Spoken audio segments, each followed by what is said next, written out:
ইতিহাস ইসলাম ধর্মে 12ই রবিউল আউয়াল একটি অত্যন্ত মহিমান্বিত এবং পবিত্র দিন। এই দিনটিকে মূলত ঈদে মিলাদুন্নবী বা প্রিয় নবী হজরত মুহাম্মদ সাল্লাল্লাহু আলাইহি ওয়াসাল্লাম এর জন্ম ও উফাত দিবস হিসেবে স্মরণ করা হয়। 1. ঐতিহাসিক প্রেক্ষাপট। জন্মদিন। ঐতিহাসিক বর্ণনানুযায়ী হাতি বছরের রবিউল আউয়াল মাসের 12 তারিখে, অন্য মতানুসারে 9 রবিউল আউয়াল, সোমবার সুবহে সাদেকের সময় আরব জাহানের মক্কা নগরীতে জন্মগ্রহণ করেন হজরত মুহাম্মদ সাল্লাল্লাহু আলাইহি ওয়াসাল্লাম। ওফাত। মানবতার শিক্ষক হজরত মুহাম্মদ সাল্লাল্লাহু আলাইহি ওয়াসাল্লাম হিজরি 11 সনের এই দিনে অর্থাৎ 12ই রবিউল আউয়ালেই ইহলোক ত্যাগ করে রফিকে আলা বা মহান আল্লাহর সান্নিধ্যে গমন করেন। জন্ম ও ওফাতের তারিখ একই দিনে হওয়ায় দিনটি মুসলিম উম্মাহর কাছে গভীর শোক ও আনন্দের এক মিশ্র অনুভূতির দিন। 2. তাৎপর্য ও গুরুত্ব। রহমত স্বরূপ আগমন। মহান আল্লাহ তাআলা হজরত মুহাম্মদ সাল্লাল্লাহু আলাইহি ওয়াসাল্লামকে গোটা বিশ্ববাসীর জন্য রহমত হিসেবে পাঠিয়েছিলেন। তার আগমন অন্ধকার যুগের মূর্ঘাটন ঘটিয়ে মানবজাতিকে সত্য, ন্যায় ও শান্তির পথে পরিচালিত করে। সিরাত চর্চা। এই দিনে বিশ্বনবী হজরত মুহাম্মদ সাল্লাল্লাহু আলাইহি ওয়াসাল্লামের জীবন দর্শন, আদর্শ, চরিত্র এবং শিক্ষা নিয়ে আলোচনা করা হয়, যা একজন মুমিনের জীবনের জন্য সর্বশ্রেষ্ঠ পাথেয়। 3. বাংলাদেশ ও মুসলিম বিশ্বে উদযাপন। মিলাদ মাহফিল ও আলোচনা। বাংলাদেশ সহ বিশ্বের বিভিন্ন মুসলিম দেশে দিনটিতে মসজিদে মসজিদে মিলাদ, কিয়াম, বিশেষ দোয়া ও সিরাতুন্নবী মাহফিল অনুষ্ঠিত হয়। জুলুস ও আনন্দ র্যালি।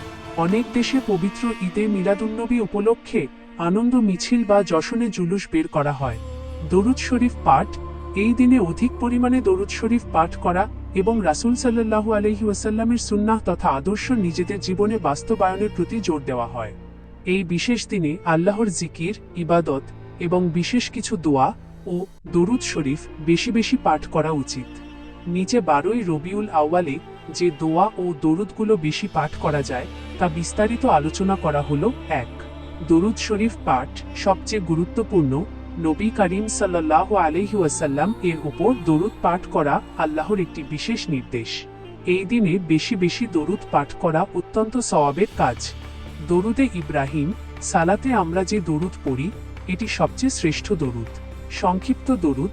হজরত মুহাম্মদ সাল্লাল্লাহু আলাইহি ওয়াসাল্লাম এর উপর সহজ ও সংক্ষিপ্ত দরুদও বেশি বেশি পড়তে পারেন, যেমন সাল্লাল্লাহু আলাইহি ওয়াসাল্লাম অথবা আল্লাহুম্মা সাল্লি আলা সাইয়্যিদিনা মুহাম্মদ ওয়া আলা আলি সাইয়্যিদিনা মুহাম্মদ। 2. বেশি বেশি ইস্তেগফার পাঠ। মহান আল্লাহর নৈকট্য লাভ এবং গুনাহ মাফের জন্য ইস্তেগফারের বিকল্প নেই। বিশেষ করে সাইয়্যিদুল ইস্তেগফার এবং সাধারণ ইস্তেগফার পাঠ করা যেতে পারে। আস্তাগফিরুল্লাহ রাব্বি মিন কুল্লি জামবি ওয়া আতুবু ইলাইহি। 3. সুবহানাল্লাহ, আলহামদুলিল্লাহ ও কালিমা তৈয়বা। এই দিনে বেশি বেশি জিকির করা উচিত, যা বান্দার আমলনামাকে ভারী করে। সুবহানাল্লাহি ওয়া বিহামদিহি সুবহানাল্লাহিল আযীম, লা ইলাহা ইল্লাল্লাহ এবং আলহামদুলিল্লাহ। 12ই রবিউল আউয়াল পালনের তাৎপর্য ও আমল। সিরাতুন্নবী সা। আলোচনা।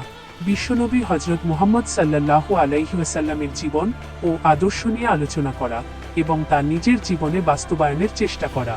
দান সদকা। এই দিনে সাধ্যমতো গরিব ও দুস্থ মানুষদের মাঝে দান সদকা করা এবং খাবার বিতরণ করা খুবই ফজিলতপূর্ণ।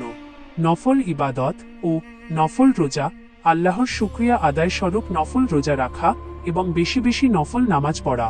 আল্লাহ তাআলা আমাদের সকলকে প্রিয় নবী হজরত মুহাম্মদ সাল্লাল্লাহু আলাইহি ওয়াসাল্লামের শানে বেশি বেশি দরুদ পাঠ করার এবং তার সুন্নাহ অনুযায়ী জীবন পরিচালনার তৌফিক দান করুন।